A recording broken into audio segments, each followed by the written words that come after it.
Siif jira bareedaa koo ati eessa jirta? Kilaasiin jira. Kaardii naaf ergime? Natti dhagaamaan jiru barsiisaan herreegaa hafeet barattoonni garmalee jeeqaa jiru. Kaardii na ergisiin jedhe bar. Omtuu natti dhagaamaan jiru barattoonni garmalee iyyaa jiru.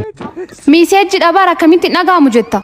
Eeneen garmalee iyyaa jiru amma immoo garmalee iyyaa jiru sirbaa jiru iyyuu dhagaamu. Lammi kennaa maal fabituuf jaalallee koo suuqii kana? Jaalallee keeti tokkoffaa shittoo bitiif. Shittoo? Lammaffaa immoo qabduu harmaa. Qabduu harmaa? Sadaffaa irratti immoo paantii bitiif. Paantii? Qabdaa wanta kan waan ammas hin jenne kana. Jira hunduu guuteera. Shittoo bareedaa isinitti agarsiisu dura. Lammi shittoo isa kan bituuf? Isa bukkee baay'inaan isa dibatti. Isa kana?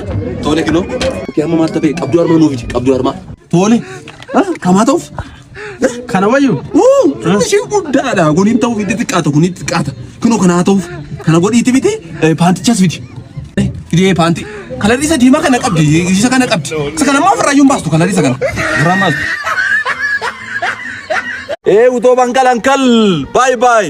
Bareedaa koo? Ookoo. Filmiin xiqqaa yeroo hundumaa laalta miti? Garmalee laala. Mee jecha tokko naaf jedhime?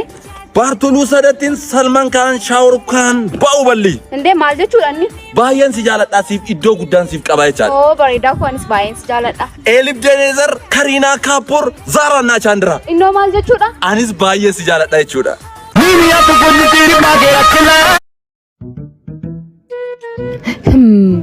Erga duraati calliseetu mana laala. Ittan bareede moo?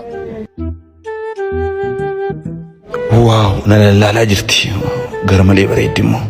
Rifeensi shiifaa. Obboleessa koo dhiifama rifeensa kiyyaa bishaan naa qicuu dandeessaa? Tole rakkinaan qabu.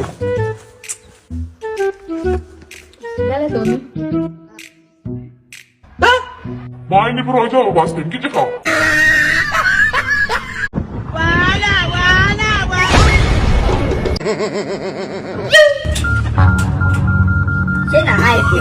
Gurbaa saatii yoona isa turtee sitti dhiya dhufte? Natti dukkanoom naanan dhufe. Mucaan nanaa yoo amala bitatte sii wayya. Faazarani qarshiin qabu qarshii yoo qabaatte hatumti naa bitika. Ala mucaa ko sadii si kootu mee suuqittan si ergadhame? Kai deemsiin jechaa jirti miti kai kaa. Labbaa sayidaati maa quufte tasiifan godha gaaf tokkichi. Aboo ani dura iyyuu nama safaraa wajjin waliin galu. Maazar waan nyaatamu naa kennime. Haan nyaatamu jiru takkittiin mana keessan jiru waan nyaatamu. Maal eeg dure bilbilaa fi kaa bilbilaa fi.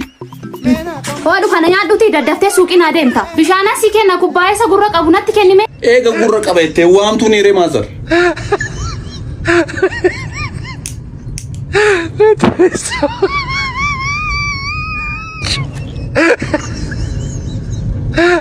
Malabbaa keetiin biddeen gadi garagarashitee nyaatta.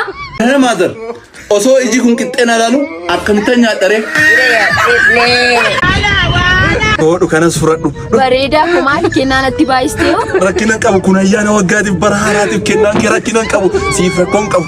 Garuu gaaffii tokko si gaafachuun barbaade arra boru sin gaafadhe baay'ee ture si gaafadhu. Rakkoon qabu lubbuu koo na gaafadhu. Ati durba moo durba miti? Ani durba bareedaa ko. Yoona amanuu dhaabaattee dhaqii mucaa koo gaafadhu. Yes tole asumatti na eegi nan dhufa na eegi. Lammii suuqii gatteessa deemta? Jaalallee kiyya tokko ati durbaa gaafannaan ani durbaa yoona amanuu baattee mucaa kiyya gaafadhu naan jette. Amma eessa deemuu firee? Ishee amanuu dadhabe daa'imni sobduu waan ta'eef dhaqee mucaa ishee deemee gaafadhee dhufe.